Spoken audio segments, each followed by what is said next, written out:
এতিয়া আহিলে reporting ভাৰ্বৰ change reporting verb কেনেকৈ চেঞ্জ হয় এতিয়া চাওঁ এতিয়া reporting verb change okay reporting verb change rule okay reporting verb change হোৱাৰ ৰুলটো ঠিক আছে যদি ৰিপৰ্টিং ভাৰ্বত কি থাকে যদি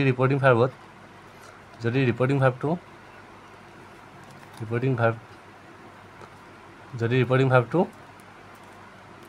অনলি সে বা says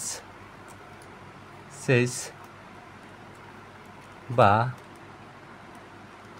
will say বা shall say থাকে ডাইৰেক্টত যদি ৰিপৰ্টিং ভাৰ্বটো says বা will say বা shall say থাকে তেন্তে ইনডাইৰেক্টত কি হ'ব এইটো ডাইৰেক্ট ডাইৰেক্টত যদি ৰিপৰ্টিং ভাৰ্বটো এনেকৈ থাকে ইনডাইৰেক্টত কি হ'ব এইটো ইনডাইৰেক্টত নো চেঞ্জ অ'কে নো চেঞ্জ মানে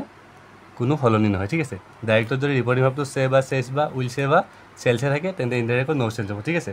আৰু এটা চাওক যদি ৰিপৰ্টিং ভাৰ্বটো কি থাকে says থাকে যদি says থাকে ডাইৰেক্টত এতিয়া ইনডাইৰেক্টত কি হ'ব যদি says টু থাকে ঠিক আছে যদি says টু থাকে ইনডাইৰেক্টত হ'ব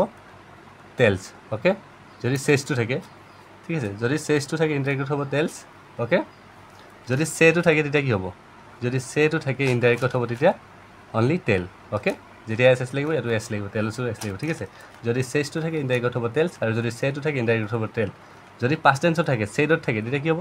যদি অনলি say থাকে নো চেঞ্জ অৰ্থাৎ কোনো চেঞ্জ নহ'ব ঠিক আছে নো চেঞ্জ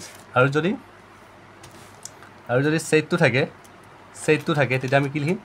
told লিখিম অ'কে said টু থাকিলে told হ'ব এইকেইটা হৈছে ৰিপৰ্টিং ভাৰ্বৰ ডাইৰেক্টৰ পৰা ইনডাইৰেক্ট কৰোঁতে কৰা চেঞ্জ অ'কে